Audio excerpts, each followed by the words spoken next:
Hi အားလုံးပဲမင်္ဂလာပါဒီနေ့မှာတော့မိသားစုတိုင်းပျော်ရွှင်စရာတွေဗဟုသုတတွေရရှိစေဖို့အမြဲတမ်းတင်ဆက်ပေးနေတဲ့ကျမတို့ရဲ့ Mix Joy Recap for Family Channel လေးကိုလည်း follow နဲ့ subscribe လုပ်ထားပေးဖို့အရင်ဆုံးတောင်းဆိုပါအောင်စီရှင်ကဲဒီနေ့မှာတော့အားကစားကိုဝါသနာပါတဲ့သူတွေတင်မကပဲလူတိုင်းကိုစိတ်ထက်ခွန်အားတွေပေးစွမ်းနိုင်မဲ့ဗော်လီဘောလောကရဲ့စိတ်လှုပ်ရှားစရာကာတွန်ရုပ်ရှင် GOAT ရဲ့ recap လေးကိုတင်ဆက်ပေးသွားမှာဖြစ်ပါတယ်ဇလန်းအစမှာတော့ကျွန်တော်တို့ရဲ့အဓိကဇာတ်ကောင် Sam နဲ့မိတ်ဆက်ပေးပါရစေ Sam ကဗော်လီဘောကိုအသက်ထက်မကချစ်မြတ်နိုးတဲ့ကောင်လေးတစ်ယောက်ပါသူ့ရဲ့အိမ်မက်ကတော့တနေ့ကျရင်မြို့တော်ပြိုင်ပွဲကြီးမှာရွှေတံဆိပ်ဆုကိုရယူပြီး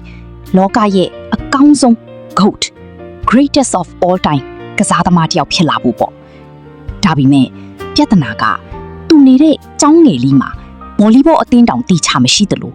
Samကိုတိုင်ကလည်းအရက်ပူပြီးခန္ဓာကိုယ်သေးလွန်းတာကြောင့်ဘသူကမှသူ့ကိုအထင်မကြီးကြပါဘူးဒါပေမဲ့Samကတော့စိတ်တက်မကြပဲသူ့ကျောင်းရဲ့ဗော်လီဘောအသင်းကိုပြန်လဲအသက်သွင်းဖို့ကြိုးစားပါတော့တယ်ဒီလိုနဲ့သူစုဆောင်းလိုက်တဲ့အသင်းသားတွေကတော့တယောက်မှကောင်းကောင်းမကစားတတ်တဲ့ထူးထူးဆန်းဆန်းလူတွေဖြစ်နေတာပေါ့အရက်ကအရန်ရှည်ပေမဲ့ဘောလုံးပုတ်ရမှာကြောက်ပြီးပျော့တီးပျော့ဖက်လုပ်နေတဲ့လီယိုဂိမ်းပဲအမြဲစော်နေပြီးတုံ့ပြန်မှုအယမ်းမြန်တဲ့ထော်မီနဲ့အမြဲတမ်းစိတ်တူလွယ်ပြီးခွန်အားကြီးတဲ့ rock တို့ပဲဖြစ်ပါတယ်ဒါဟာအသိန်းထက်ဆိုင်လူစုံတုတ်စုံအဖွဲ့ကြီးနဲ့ပို့တူနေတာပေါ့ဒါဒီမသိသေးဘူးသူတို့ရဲ့ပထမဆုံးလေ့ကျင့်ရေးပွဲစဉ်မှာပဲ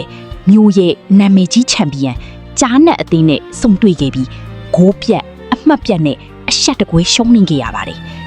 ကြားနက်အသင်းရဲ့အသင်းကောင်းဆောင်ကSamတို့ကိုမင်းတို့လိုအညက်တရားတွေကငါတို့ကိုရှင်ဖို့နေနေတာပိုက်ကုံကိုတောင်ကြော်အောင်ပုတ်နိုင်ပါမလားဆိုပြီးလှောင်ပြောင်သွားခဲ့ပါတယ်ဒီအရှုံးကSamတို့ကိုစိတ်တက်ကြမသွားစေပဲပိုပြီးကြိုးစားခြင်းစိတ်ဖြစ်ပေါ်စေခဲ့ပါတယ်Samကအသင်းသားတွေကိုစီးယုံပြီးမနက်မိုးမလင်းခင်ကတည်းကညမိုးချုပ်တဲ့အထိအသေးအလဲလီးချင်มาတော့တယ်Samကသူ့ရဲ့ပူတဲ့အရက်ကိုအားနဲ့ချက်မဖြစ်စေပဲညံဆန်တဲ့အချိန်နဲ့ခုံအားကိုမြင့်တင်ခဲ့ပါတယ်ဂိမ်းဆော်တဲ့တော်မီကိုတော့လျင်မြန်တဲ့တုံ့ပြန်မှုကိုသုံးပြီး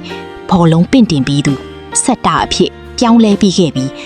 လီယိုကိုတော့သူ့ရဲ့အရက်အမောင်းကိုသုံးပြီးပိုက်ကွန်ရှိကနေပိတ်ဆို့သူဘလော့ကာအဖြစ်အသုံးချခဲ့ပါတယ်သူတို့အသင်းဟာတဖြည်းဖြည်းနဲ့ကစားဟန်တွေညီလာပြီးဒီသားတွင်ပွဲစဉ်တွေမှာတပွဲပြီးတပွဲအနိုင်ရကမြို့နယ်ချန်ပီယံပြိုင်ပွဲကြီးစီတက်လှမ်းနိုင်ခဲ့ပါတယ်ဒါပေမဲ့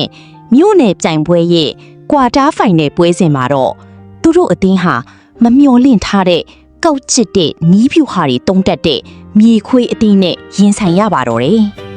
မြေခွေးအသင်းဟာကစားပွဲအတွင်းSamရဲ့ခြေထောက်ကိုကွယ်ရာကနေတမင်ထိခိုက်အောင်လုပ်ခဲ့တာမို့Samတယောက်ကွင်းထဲမှာလဲကျပြီးနာကျင်စွာအော်ဟစ်နေရပါပြီ